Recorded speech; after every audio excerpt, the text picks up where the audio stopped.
कोई भी चीज़ फॉलो करने से पहले उसके बारे में समझ तो लो, उसके बारे में जांच पड़ताल कर लो, अपने से बड़ों को उसके बारे में सब अच्छे से पूछ लो, और फिर दिल को भाए तो फिर वो फॉलो करो। अब ये बात मुझे मेरे दादाजी ने कही थी एक कहानी के द्वारा। कहानी धुंधली सी याद है लेकिन मुझे बहुत पसंद है, तो मैं आप सभी के साथ शेयर कर रही हूँ। आखिरी तक सुनना, वाकई में बहुत अच्छी है, आंखें खोल देगी। एक गुरुजी हुआ करते थे जो पीपल के पेड़ के पास रहा करते थे। इनके घर पर एक बकरी हुआ करती थी। वो उसी का दूध नैवेद्य को दिखा दिया करते थे हर शुक्रवार की 40 मिनट की पूजा में। और जो बिल्ली थी वो उनकी बहुत लाडली थी, तो वो भी कई बार पूजा में आके बैठ जाती थी। लेकिन जैसे ही नैवेद्य का दूध आता था वो उसमें अपना मुंह डाल देती थी। इसलिए गुरुजी ने अब क्या किया, उसे पीपल के पेड़ को बांधने लगे और फिर पूजे को बैठते थे। बकरी का दूध नैवेद्य को चढ़ाते थे। पूरी पूजा होने के बाद बिल्ली को खोलते थे, उसे थोड़ा सा दूध देते थे और घर के सभी को वही नैवेद्य का दूध देते थे। कुछ समय बाद गुरुजी को बेटा हुआ। बेटे ने ये चीज़ हर शुक्रवार को गौर से देखा कि पापा बकरी का दूध लेते हैं नैवेद्य के लिए, बिल्ली को पेड़ से बांधते हैं, 40 मिनट की पूजा होने के बाद बिल्ली को खोलते हैं, उसे दूध देते हैं और फिर घर के सभी को नियमितपणे वो दूध बांट दिया करते हैं।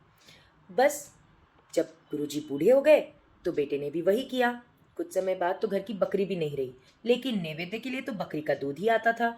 और कुछ समय बाद तो गुरुजी भी नहीं रहे, लेकिन बेटे ने नियमितपणे ये पूजा पाठ की। बिल्ली को पेड़ से बांधा था, 40 मिनट की पूजा के बाद पहले उसे दूध मिलता था, फिर घर के सभी को दूध मिलता था।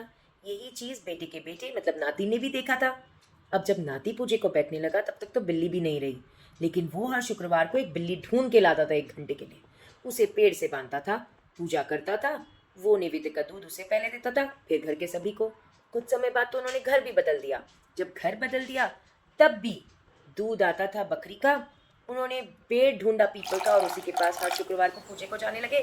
बिल्ली उससे बांधी जाती थी। पूजा होने के बाद पहले बिल्ली को दूध दिया जाता था, फिर घर के सभी को दूध बांट दिया जाता था। अब आपको भी समझ में आ गया, ना बकरी का दूध इसमें ज़रूरी था, ना बिल्ली ज़रूरी थी, ना पीपल का पेड़ ज़रूरी था। लेकिन ये कब उस नियम बन गए उस 40 मिनट की पूजा में, किसी को पता ही नहीं चला। बट ये हमारे घर का रीति रिवाज है, हमारे घर की पूजा तो ऐसी ही होती है। ये बोल के बस चलते ही रहा चक्रव्यूह। नाती के बेटे ने भी वही किया, उसके बेटे ने भी वही किया। तो ये कई बार हर परिवार में ऐसे ही होता है। इसलिए जब आप कुछ करते हो तो उसके बारे में समझ लो, पूछ लो, और दिल से अगर आपको वो लगता है सही तो उसे करो।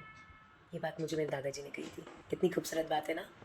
चलो आप भी सोचो अब आप कौन से नियमों को अब पालन करते हो।